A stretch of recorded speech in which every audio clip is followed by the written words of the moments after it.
ఎన్నో కష్టాలు పడి ముఖ్యమంత్రిగా మరొకసారి చంద్రబాబు నాయుడు గారు ఆంధ్రప్రదేశ్ ముఖ్యమంత్రిగా కావడం మాకు అందరూ కూడా సంతోషమైన విషయం.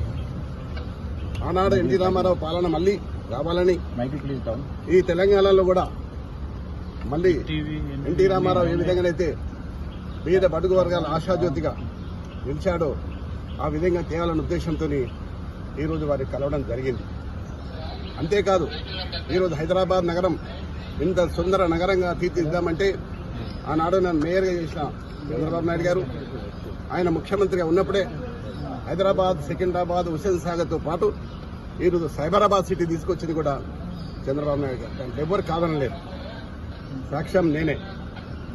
ఈ హైదరాబాద్ నగరంలో clean and green the best city award, the best tourism award తీసుకొచ్చింది కూడా చంద్రబాబు నాయుడు గారు.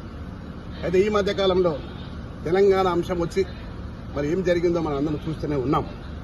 కానీ మళ్లీ పూర్వ వైభవం తీసుకురావడానికి మేమందరం కూడా చంద్రబాబు నాయుడు కలవడం, మరొకసారి మనం పిలిచి మాట్లాడుతున్నాడు. తప్పకుండా మళ్ళీ ఆనాడు ఎన్టీ రామారావు గారు ఏ విధంగానైతే పరిపాలన చేసిండో ఆ విధంగా చేసడానికి మేమందరం కూడా కృషి చేస్తాం. నేనందరినీ కూడా శ్రేణులు కూర్చున్నా. చాలా మంది తెలుగుదేశంకు ఎన్టీ రామారావు అభిమానులు ఉన్నారు. ఇంకా వారందరూ కూడా ఏకతాటికి తీసుకొచ్చి మళ్ళీ పూర్వ వైభవం తీసుకోవడానికి నేను ప్రయత్నం చేస్తాను.